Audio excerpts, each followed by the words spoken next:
கன்னியாகுமரியில் வெயிலின் தாக்கம் அதிகரித்து வருவதால் அன்னாச்சி பழம் உற்பத்தி பெருமளவில் பாதிக்கப்பட்டுள்ளதாக கூறப்படுகிறது.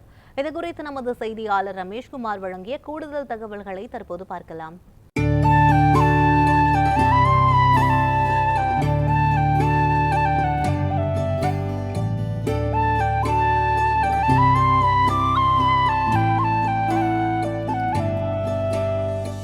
ஜீரண சக்தியை அதிகரிக்க உதவும் அன்னாசி பழம் என்பது கன்னியாகுமரி மாவட்டத்தில் பெரும்பாலான பகுதிகளில் இங்கு பயிரிடப்படுகிறது. கன்னியாகுமரி மாவட்டத்தை பொறுத்த அளவில் மேற்கு தொடர்ச்சி மலை அடிவார பகுதிகளான விளவங்கோடு அதேபோன்று திருவட்டார் போன்ற பகுதிகளில் அதிக அளவு இங்கு பயிரிடப்படுகிறது. மாவட்டத்தை பொறுத்த அளவில் சுமார் 5000 ஏக்கரில் தற்பொழுது பயிரிடப்படுவதாக தகவல் என்பது கிடைக்கப்பட்டிருக்கின்றன. அது மட்டுமின்றி தற்பொழுது வெயில் காலம் என்பதால் இந்த அன்னாசி பழ உற்பத்தி என்பது மிகப்பெரிய அளவில் பாதிக்கப்பட்டிருக்கிறது. இந்த பகுதிகளில் இருந்து குறிப்பாக கன்னியாகுமரி மாவட்டத்திலிருந்து இந்த அன்னாசி பழம் என்பது ஆயிரக்கணக்கான டன் என்பது வெளி மாநிலங்களுக்கும் சரிதான், அதே போன்று வெளிநாடுகளுக்கும் இங்கிருந்து ஏற்றுமதி என்பது செய்யப்படுகிறது.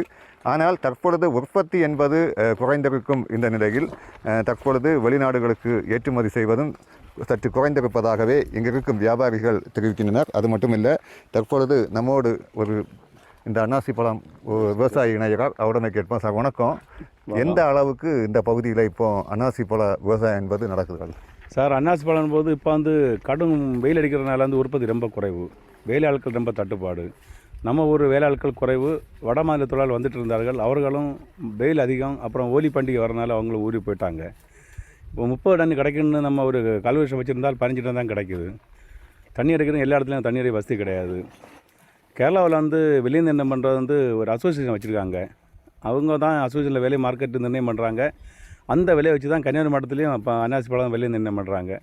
கன்னியாகுமரி மாவட்டத்தையும் கேரளா மாதிரி ஒரு அசோசியேஷன் அரசு சார்பாக உருவாக்கி விவசாயிகளை ஒருங்கிணைச்சி விலை நிர்ணயம் பண்ணுறது. அப்புறம் கேரளா மாதிரி இங்கே ஒரு ஜூஸ் ஃபேக்ட்ரி ஆரம்பிக்கலாம்.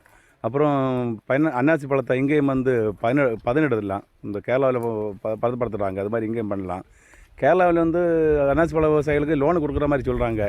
அப்படி இருந்தால் அது மூலம் இங்கேயும் வங்கிகள் மூலமாக லோனெல்லாம் கொடுத்தாங்கன்னா விவசாயிகள் கொஞ்சம் நல்ல சப்போர்ட்டாக இருக்கும். மேலும் மேலும் தொழிலை விரிவுபடுத்த முடியும். கேரளாவை பொறுத்த அளவில் இந்த அன்னாசி பழ தொழிலுக்கு என்பது மிகப்பெரிய ஒரு ஊக்குவிப்பை அரசு வழங்குவதாகவும், இதே போன்று கன்னியாகுமரி மாவட்டத்தில் இருக்கும் இந்த அன்னாசி பழ விவசாயிகளுக்கும் அவர்களது வாழ்வாதாரத்தை மேம்படுத்த அரசு வாரியம் அதே போன்று இங்கு தொழிற்சாலை அமைக்க வேண்டும் என்பதை இந்த விவசாயிகளின் கோரிக்கையாக எழுந்திருக்கிறது. நியூஸ் 7 தமிழுக்காக கன்னியாகுமரி மாவட்டத்திலிருந்து ரமேஷ்குமார்.